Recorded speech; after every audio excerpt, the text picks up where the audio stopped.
I might want to have you stand back. Okay, clear out a little bit. Just a little bit.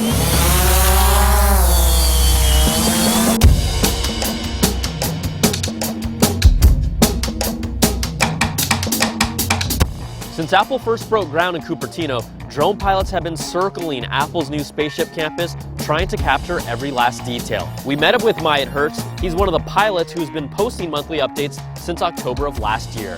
What kind of got you started? I mean, was this a hobby, but what got you into this whole thing? I'd made little videos, just local videos here and there, like around Cupertino, and just little shots, and everybody kept asking me, what's on the other side of that wall? Yeah. Go fly over there, go fly over there. And it was just kind of peer pressure. And I did it one time, and I got like 100,000 views in the first day. What have you kind of seen, and how has it developed over time? Are there structures or things that have really stuck out in your mind? They finished all the concrete parking structure that's underneath the ring, and now they're adding the floors on it, and it is going so fast. Now, was that garage, was that underground garage that they'd kind of alluded to? Is that what you're talking about? Right, underneath the ring itself. I guess there's a 2-story parking garage under there, and then there's also 2 like pill-shaped parking garages that are near the freeway, Highway 280. All right, so out here we have all of your toys kind of decked out, some of them, not all of them, right? Yep, sure. This is the latest one. This is the Phantom 3 Professional. Yep. So it's got the high definition video downlink, running an iPad Mini 2. You get some really nice video on that. Okay, cool. So they do make kind of the similar thing. This is the Phantom 2 Vision Plus, which you have. This right here is a Taro 680 Pro.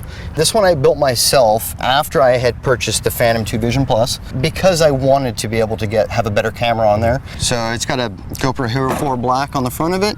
Run an ND filter, you don't get all those vibrations, you don't see the blade shadows and stuff like that. And this is a 6-rotor drone right here, right? Right. A little more consistency and redundancy. So if you lose a prop or something, the chances are you're still gonna be able to land it. On one of the Phantoms, you lose a prop, it's going straight down to the ground. I like to keep it within line of sight, keep it as close to me as possible.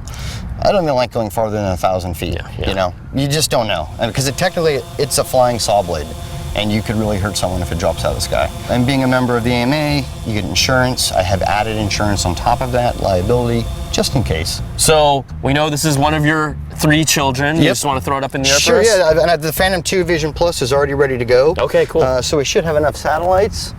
Just kind of get it out here.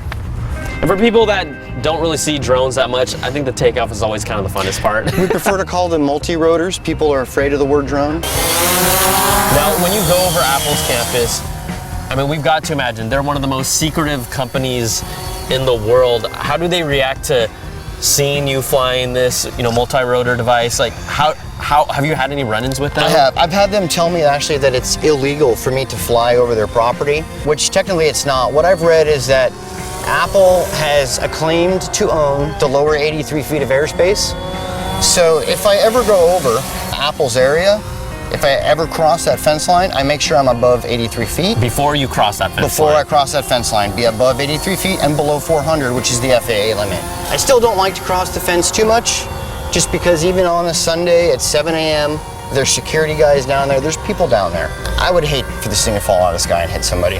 All right, well, you know what? Thanks for your time. Thanks for hanging out with us. It's Myithz. Catch him on YouTube. You can see all the progress with Apple Campus in the future from you, all right?